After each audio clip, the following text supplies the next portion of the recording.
से भी press conference रखी? आज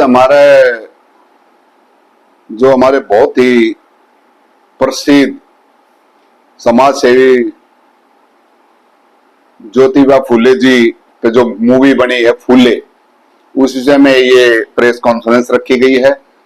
और 11 मई को लिबर्टी सिनेमा में रोहतक में इस मूवी को दिखाया जा रहा है। और उसी के प्रचार के लिए हम सब हरियाणा वासियों से विनती करते हैं कि इस मूवी को ज्यादा से ज्यादा देखने आए और उनके विचारों को अपने अंदर रख के आगे प्रसारण करें। क्योंकि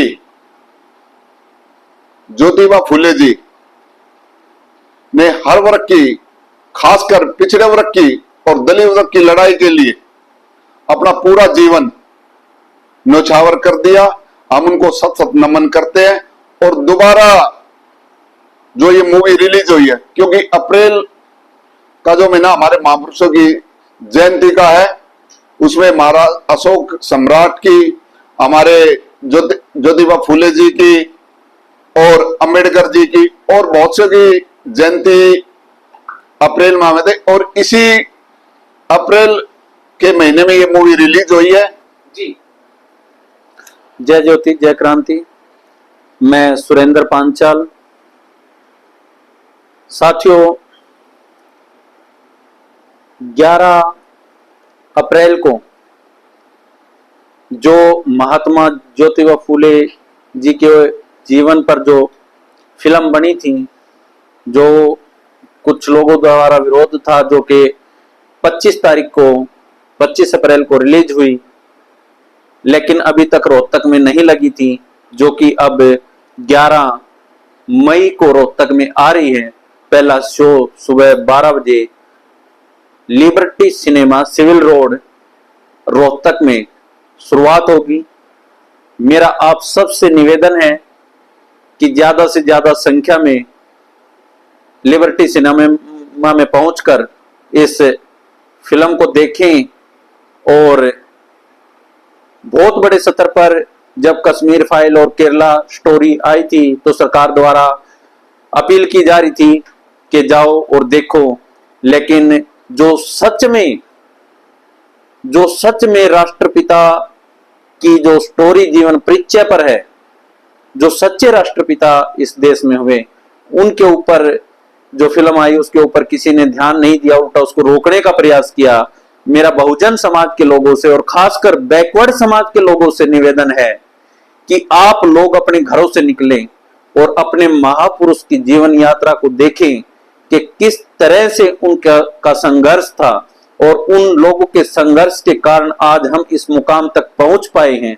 और इसी रास्ते पर चल के, महात्मा ज्योतिबा फूले के रास्ते पे चल के, बाबा साहब अंबेडकर के रास्ते पे चल के हम आगे अपने बच्चों को कुछ देकर जा सकते हैं। ये है कि वो समय पर रिलीज नहीं होगा। देखिए, जैसा कि आपको पता है कि कहा तो जाता है कि ये कृषि प्रधान देश है, लेकिन ये असल में जाति प्रधान देश है। और जातियों का जिस तरह से सवर्ण कास्टिंग और उसके बाद जो वर्ण व्यवस्था के हिसाब से, वर्णाश्रम के हिसाब से शूद्र समाज और अछूत समाज के जो लोग थे, जिन्हें आज हम पिछड़े और दलित के नाम से जानते हैं, उनके साथ जो ज्यादती उस दौर में हुई अपर कास्ट के लोगों द्वारा, उस का कुछ हिस्सा इस फिल्म में बहुत कम दिखाया गया है। और जो लोग नहीं चाहते कि ये चीजें लोग विरोध कर रहे थे, क्योंकि आज धर्म को आधार बना के सत्ता पर वही लोग काबिज हैं। साथियों, जिन लोगों ने आपके पूर्वजों का शोषण किया, तो वो लोग नहीं चाहते थे कि फिल्म रिलीज हो और सच्चाई समाज के सामने आए। लेकिन लाख विरोधों के बावजूद ये फिल्म आखिर रिलीज हुई। और जैसी भी है, जितना भी कटिंग के बाद ये बची है, उससे भी समाज को बहुत कुछ सीखने को मिलेगा। बहुत कुछ देखने को मिलेगा। आने वाली जो जनरेशन है उन्हें बहुत ज्ञान इनसे प्राप्त होगा, इसलिए ज्यादा से ज्यादा संख्या में इस फिल्म को देखें। उत्तर प्रदेश के सीएम ने घोषणा की है कि भाई ये टैक्स फ्री होनी चाहिए और ज्यादा से ज्यादा लोगों को देखनी चाहिए, तो हरियाणा के सीएम से क्या उम्मीद? देखिए, उत्तर प्रदेश में जो सीएम है वो अपर कास्ट से है, और जो उत्तर प्रदेश में जो बहुजनों के साथ जो अत्याचार हो रही हैं, अभी आपने देखा कैसे हाथरस में मनीषा वाल्मीकि के साथ अन्याय हुआ।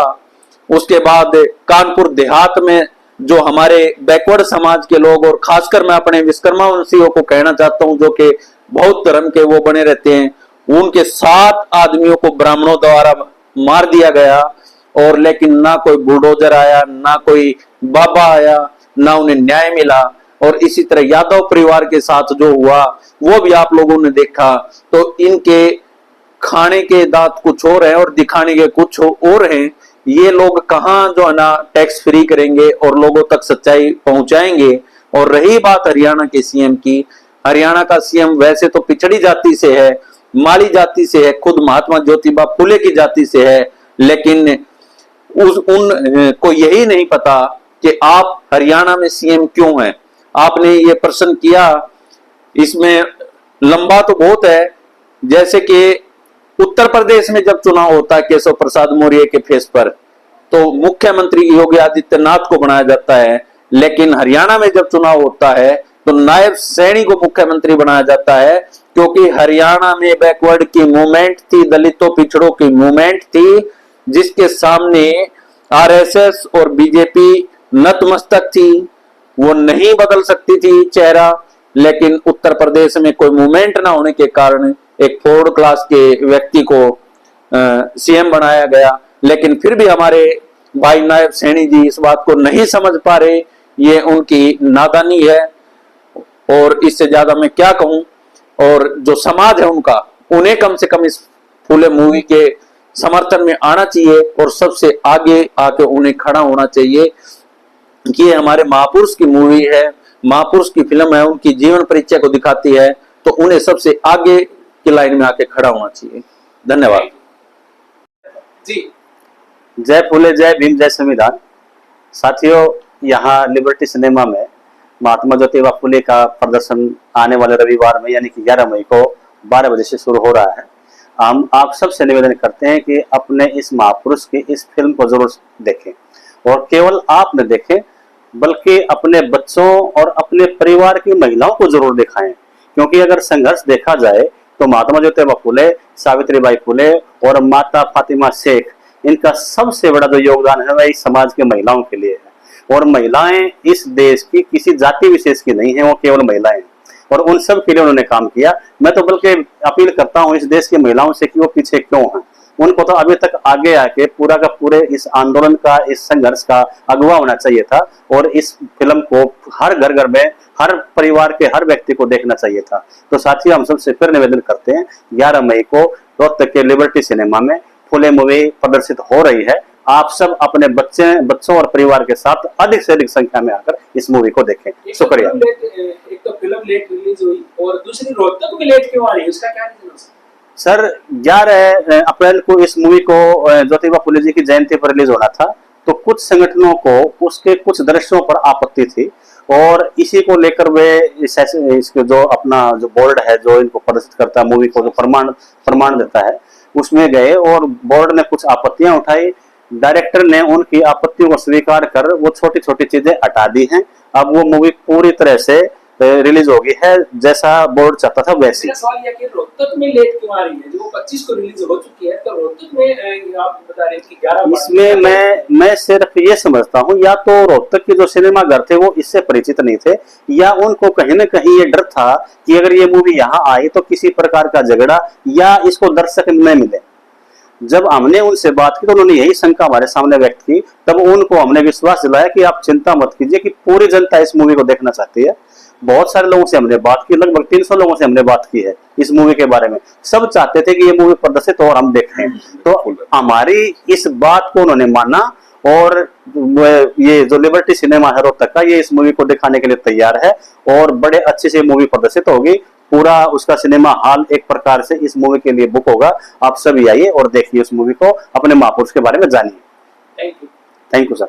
बहुत जी डॉक्टर साहब। साथियों जय भीम। साथियों रोहतक के अंदर लिबर्टी मॉल में 11 तारीख को इतवार है, उस दिन ज्योतिबा फुले की फिल्म जो दिखाई जा रही है। आप सभी नगरवासियों से निवेदन है कि ज्यादा से ज्यादा संख्या में पहुंच करके मूवी को जरूर देखें। महिलाओं से विशेषकर निवेदन है, और जो अपर कास्ट की जो महिलाएं हैं उनसे भी निवेदन है कि वो कृपया करके ज्योतिबा फुले का जो जीवन परिचय है और उनका जो संघर्ष है दंपति फुले दंपति का, वो जरूर देखें, ताकि हम आने वाले समय में या भारत का उज्जवल भविष्य हो और हम ये समझ सके कि भूतकाल में कैसा भारत था। इसके लिए धन्यवाद। आप लोग सादर आमंत्रित हैं। जी जयमूल निवासी, मेरा नाम मनीषा बिरला बोथ है। मैं भारत मुक्ति मोर्चा महिला विंग राष्ट्रीय सीसी मेंबर। मैं रोहतक निवास की सभी महिलाओं से निवेदन करती हूँ कि हमारे राष्ट्रपिता ज्योतिबा फुले और जो उनकी जीवन संगनी थी सावित्रीबाई फुले, उनको आधारित एक फिल्म बनी है फुले। और इस फिल्म को देखने का सिर्फ और लोगों तक पहुंचाने का सिर्फ एक ही एक हमारा मकसद है कि जिस प्रकार से सावित्रीबाई फुले ने संघर्ष किया अपने जीवन में महिलाओं को पढ़ाने के लिए, वो एक बहुजन समाज की माइनॉरिटी समाज की महिलाओं के लिए नहीं संघर्ष किया, उन्होंने पूरे समाज और पूरे देश की महिलाओं के लिए संघर्ष किया है। मैं अपनी इस सोशल मीडिया के माध्यम से मैं सभी से निवेदन करती हूँ कि इस फिल्म को जरूर देखें और खासकर महिलाओं को देखनी चाहिए। जय मूल निवासी।